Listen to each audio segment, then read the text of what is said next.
Mr. Humphreys, are you free? I'm free. Forward, please. Mind the door. Are you being served, sir? I'm Humphreys, and I'm free. Are you being served, sir? What would you like to see? If you'd like some swimming trunks, we've got them plain or spotty. We've also got some see-through that really tan your... Beachwear. Oh, these are gay. There's plenty round the back. And if you'd like a bit of flash, then try a plastic Mac. Are you being served, sir? I'm Humphreys, and I'm free. Are you being served, sir? What would you like to see? Disgusting. How much longer are we going to be without food? Oh, if we hadn't made all that fuss about having waitress service, we could have queued up, got it and eaten it by now. Yes, if you're on your feet all day, the least you can expect at lunchtime is to sit down and be served with your food like civilized people. My stomach's rumbling like an atomic power station. Yeah, from where I'm sitting, there's a heck of a lot of fallout. Oh, we've only got half an hour left for our dinner. Lunch. Well, what's the difference? What do you have in the evening? Tea. Only the working class have dinner and tea. Professional people like ourselves have lunch and dinner. Well, I'm not working class. We live in a brick veneer house. Captain Wagstaff, I live in a flat, but that doesn't go to say that I don't live a very refined life. In my little nest, we have tea. Captain Wagstaff wears a dinner jacket, you know. Lady Wagstaff sails down the stairs in her tiara. Sherry before the baked beans on toast, he says. Oh, no, thank you, Walter. I'll have it later with the cocoa. Don't be facetious, Mr. Randall. Right, I've seen that canteen manageress. I put on my best smile. I said, is there any chance of my spaghetti arriving during the reign of the current monarch? She gave me a right earful. I hope she didn't use bad language. Didn't use any language at all. She just gave me a right earful.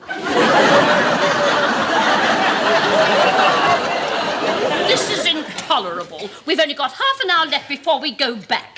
And just look at these knives and forks. Plastic.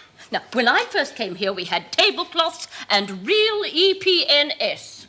That's modern science for you. Yeah, they're making some terrible mistakes, you know. I read somewhere where they've produced this very large clover for animals to eat. Now the bees can't pollinate them because their noses aren't long enough. What are they going to do? They're going to breed bees with longer noses. I didn't know they did it with their noses. You should watch John Law's World. Oh, does he do it with his nose? No, he's the one who runs around telling everybody how the world began. Apparently, when it started, it was just like soup with little orgasms crawling around it. Organisms. Oh, well, yes, soup with little creepy things crawling around in it. In that case, when I was in the kitchen just now, it's starting all over again. Captain Wagstaff, you're the senior person here. Could you go and have a word with them so as we get our grub? That won't be necessary. There's a far simpler way to communicate with those whose evolution is not advanced enough to enable them to communicate on an intellectual level. What's that, Captain Wagstaff? Why are we waiting? Why are we waiting? Oh, why are we waiting? Oh, why? Why are we waiting? Why are we waiting? Oh, come let us adore. You're the ringleader, are you? Me a ringleader? Never in your life, my dear. I'm merely expressing a concerted opinion. Oh, does someone wish to complain, then? We all do. Right, what about? Let's have it. Well, we've been sitting here for half an hour and nothing's arrived except you. Right, I'll tell you what I'm going to do. I'm going to go back into the kitchen and I'm going to ask them to make you a special order. Oh, thank you. Last. And if I have one more word, nobody'll get anything. In that case, we shall complain to a higher authority. I don't care who you complain to. As far as I'm concerned, you can come down here and run it. If you don't mind my saying so, they couldn't make a bigger cock-up of it. It's all very well for you sitting there to say that like a wrinkled old prune. I'm too short in there. And I've got a poison finger. In that case, cancel my toad in the hole. Instead, I'll have 2 charcoal pieces of toast, a 3-second egg, and when I eat the toast, I want to break my teeth and the egg go all over my tie. That's disgusting. I wouldn't make you anything like that. Well, you did yesterday.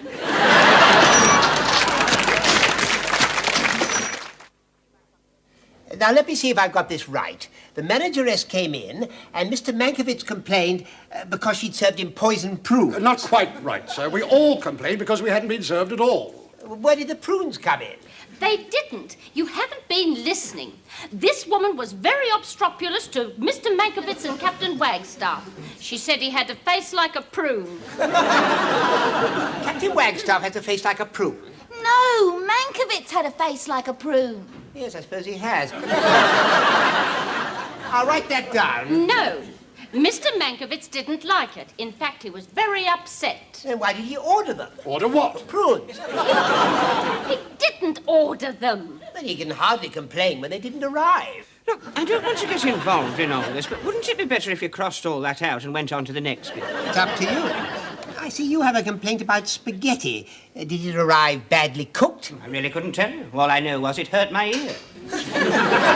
Well, I've heard of testing bath water for babies with an elbow. This is really rather a strange way to test spaghetti. I wasn't testing it. I was just complaining that it was so long. Long spaghetti. I should have thought you could have cut it up. It does seem a very trivial complaint. I really can't take that up on your behalf. Excuse me, Mr. Dunkley. There's a deputation here to see you from the kitchen canteen. Oh, well, very well. Send them in. You can come in now. Right. Let's have it out. I'm fed up with this lot. In fact, I've had it up to here with this lot. In that case, Luigi must be drowning in it. Now, be quiet, Mr. Randall. That's typical of him. All lip and let's have a look at your knockers. And that snooty one, he's all mouth and trousers. As for her, dead common. How dare you? Well, go on, tell her you got an inside toilet. Why don't you shut your cake hole? Oh, you are common. Not half as common as what you are.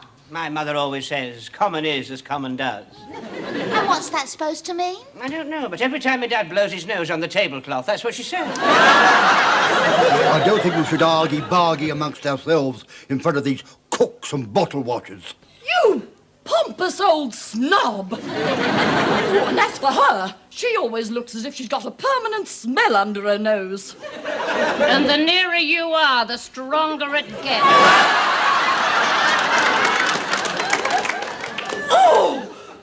Oh! Did you hear that? Now, look. Tempers are frayed and feelings are running high. I think we should all calm down. Oh, shut up, Baldy! How dare you speak like that to senior management? I don't have to speak to you at all. I'm going to speak to Mr. Bone, and I shall demand a personal written apology. Andiamo! Resolved. That then. That's the sort of attitude we have to put up with all the time. Well, I'm glad it all came out. Well, as my mother used to say, better out than in. My mother used to say that, but I didn't like to mention it. I hope you made a verbatim report of everything she said. No, but I'll make a note of it now. She called you Baldy. Yes, I remember that, thank you. And she called Captain Wagstaff snooty and said he was all mouth and trousers. Mr. Randall, let it be recorded, was, in her opinion, all lip, and let's have a look at your knockers. Is that with a K? I don't know, I've never seen them written down. And she said, in front of witnesses, that I was dead common. Yes, well, we won't make too much of that. What did she say about you, Mr. Humphreys? Nothing. I came out of it completely unscathed. Which is unusual for you, Mr. Humphreys. It is Mr. Randall. Well, speaking for myself, and I am unanimous in this, I think it is high time we got rid of that lot and got in some decent staff. Yes, even we could run it better than what they can. Dunkley here.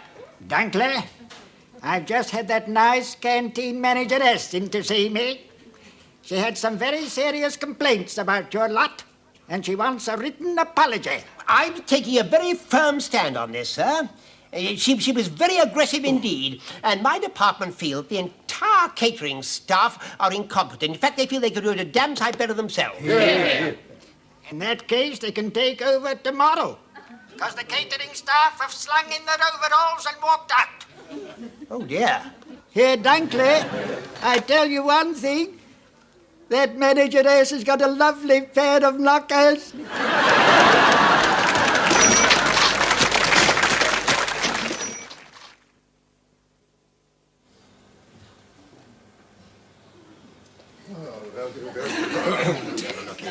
Oh, look, let's look. Sorry. Wow. Mrs. Mag. Well, if you'd kept your mouth shut, we could have been on our way home by now. Well, we said we could do it, so it's up to us to acquaint ourselves with the kitchen and make a plan of battle before we serve lunch tomorrow. Oh, just look at the muck in here. If my mother saw this, she'd have a fit. To think we've been eating food what they cooked in here. Oh, come now, don't let's be discouraged by the prospect. As my chief instructor on my Royal Army Service Corps catering course used to say, cooking requires very little intelligence. Otherwise, women wouldn't be able to do it. Right. If that's the attitude, I'm off. Come on, Shirley. Oh, present company accepted, of course. We've all heard of your culinary expertise, and naturally, I expect you to be my chief assistant. Oh, so you've elected yourself boss, have you? Well, somebody has to get things organised, Mrs. Crawford. Now, which of us can claim cooking experience? Well, I boil a nifty tin of Irish stew. I see. Randall. Preparation, serving, and washing up. Miss Buxton? She has had a lot of experience in the kitchen. Unfortunately, very little of it was cooking. Now, let's be serious, Mr. Randall. Well, my mum does most of it. Now, what happens if you're on your own? I bring back a bit of garlic sausage, fry it up with some onions, and have it with baked beans and garlic bread. No wonder you're on your own. Oh, I can do an azuki misaki. What's that? Well, it's a kind of meaty, eggy thing on a stick. Where did you learn to do that? Well, I had this Greek boyfriend, and he fancied a local dish. I said you had a lot of experience in the kitchen. You've got a one-track mind, you have. Dirt track. I made some toffee once, but we had to throw it away. It cost $84. It must have been an expensive toffee. My teeth were stuck in it. Well, I used to help my mother in the kitchen ever since I was tall enough to peep over the table. If she was baking bread, she used to give me a bit of dough, and I used to make bread men and put currants in for the eyes and buttons. One day I put a bit of candied peel where I shouldn't have done. I wasn't allowed in the kitchen. Well, we don't usually have bread men on the menu, Mr. Humphreys. What else can you do? Well, let me try and give you one of my typical menus. Oysters Rockefeller, followed by quails in aspic, with deviled lobster and mange tout, followed by baked Alaska and marron glacé. Mind you, if I've got people coming, I do something special. This is a canteen, Mr. Humphreys, not a trade union dinner. Now, what about you, Mrs. Crawford? Oh, well, I just do simple cooking to my own taste, but you'll never see a dirty plate in my kitchen. If I leave anything, my pussy gobbles it up in a flash. I tell you what, I vote that Mrs. Crawford is the chef. Certainly. Right. Well, let's agree then that Mrs. Crawford is head cook, but we'll all have to pull together to get the meal prepared and served. Well, before we start mucking in, let's start mucking out. Come on. I'll do the washing up. I'll wash, Mrs. Crawford. Yes. You dry. Excuse me.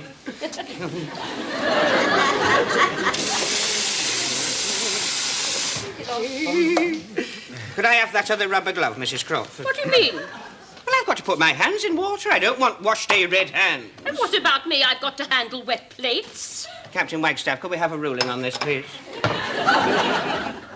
Mr. Humphreys can dip with his right hand, on which will be the right glove. He can use the dishcloth with his left hand, which will not go in the water. When it is clean, he will pass it to Mrs. Crawford, who will receive it in her gloved left hand. She will dry it with the tea towel in her right hand. She will pass it to Mr. Mankiewicz, who will then stack it. With both hands. Where would we be without you, Captain Wagstaff? Yes, well, while we're working, perhaps we could decide on a possible menu. Who's got an idea for a starter? Well, we can have fresh grapefruit like we usually do. Oh, well, I saw he complained so much, I think we ought to give him something different. What about soup? Oh, my mother makes a marvellous soup. She gets all the leftovers out the fridge, puts it in a big pot, puts it in on a low oven for about 4 or 5 days, and then she strains it. She found a death aid in it the other week. Really? Does it still work? She's still drying it out. Mind you, the soup worked. Well, I don't think soup is very inventive. Well, we could get all the bits and pieces we would have put in the soup, shove them in the mincer, and call it pâté. Well, a pity you didn't mention it earlier. All the bits and pieces have gone into the pig bin. Well, that lot didn't. Half of it went on the floor. Oh, do be careful, Miss Buxton. I'm not insured for tripping over gristle. All right, well, in that case, Mr. Humphreys, can I have your rubber glove? Because I'm not picking it up with me bare hands. Stop the production line. I'll do it myself. Where is it? Behind the bin. Ow! Oh! Was it a mouse, Mr. Humphreys? No, be silly, Mrs. Crawford. Only women are frightened of mice. What was it then? A frog. Oh, what's a frog doing behind there? Perhaps some fairy prince was rude to a gypsy violinist. Out of the way, I'll have a go and I'll get rid of it. Oh, no, don't squash it. You can't be cruel. It's a living, breathing being. He's jumped behind the skirting board. Oh, quick! Give us a dishcloth and I'll bang it in until it can't get out again. No, you can't do that. He'll starve to death. Well, we'll unbang it before we go home.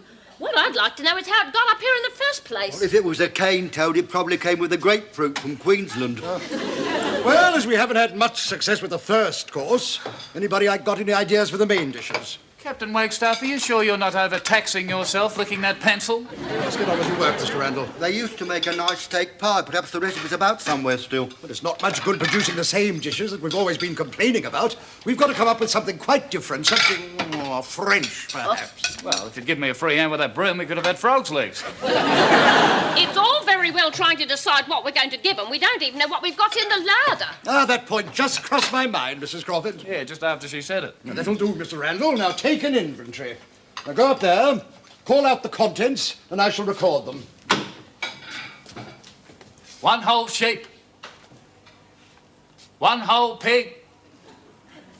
1 hole in the wall with the toad looking through it. Mr. Humphreys, it's your missing toad in the hole.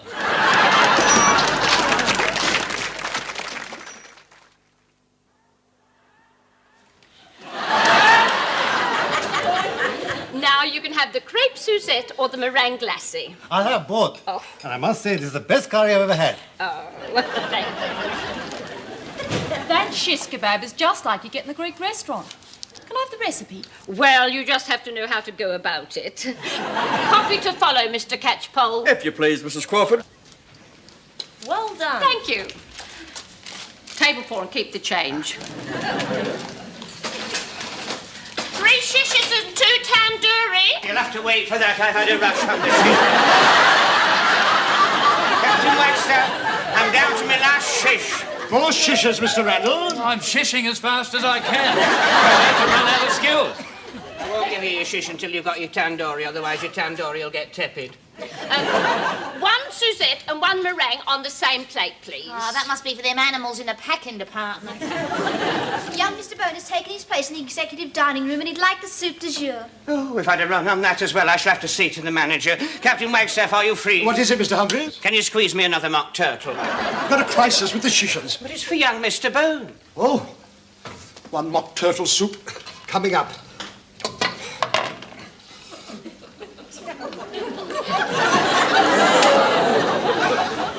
Drop everything, Mrs. Crawford, and take that to the executive dining room. Yes, Captain Wagstaff. Well, by the time the doctor arrived, I was bandaged from head to foot, with only one eye visible. Whatever did the doctor say? He said, I don't like the look of that eye.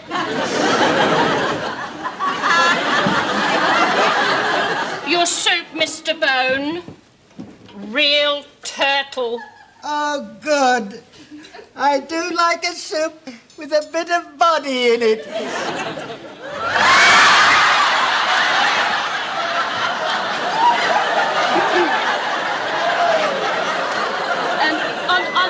On second thoughts, Mr. Bone, I don't think it's hot enough. I'll just take it back to the kitchen and warm it up. I don't like it too hot. It takes too much out of me. Oh, well, I'll leave you to it. Mr. Bone, the bowl does look a bit full. Don't try to finish it off, otherwise you won't have room left for what's to come. I'm enjoying it.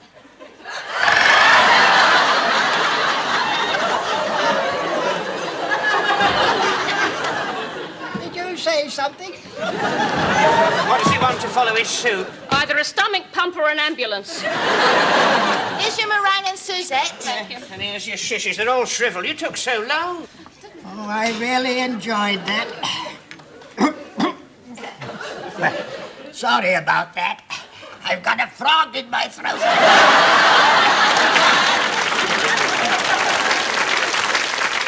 Well, I'm still glowing from the compliments. They said it was the best lunch they'd ever had. At least we proved our point. We said we could do it better, and we did. How much did we take? $191. And what were the outgoings?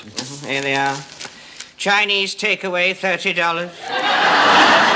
Indian takeaway, $64. Greek takeaway, $118.50. Yes, which makes a net loss of $16.50. If we do that every day, we'll be ruined in a week. We could raise the prices. Well, it wouldn't help my feet. Or my wash day red hands. I tell you what, the regular staff won't come back unless we give them a written apology. But in times of crisis, Australians have always stood firm by their ideals. On the other hand, we have not got to where we are today without knowing how to compromise. I quite agree. We, the undersigned, humbly apologise to the catering staff of Bone Brothers for complaining about the service, the food, the conditions... And that cow of a manageress. And that cow of a manageress.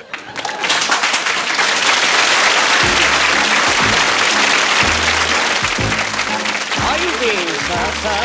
I'm Humphreys, and I'm free. Are you being served, sir? What would you like to see? If you'd like some swimming trunks, we've got them plain or spotty. We've also got some see-through that really tan your... Beach wear. Oh, these are gay. There's plenty around the back. And if you'd like a bit of flash, then try a plastic mask.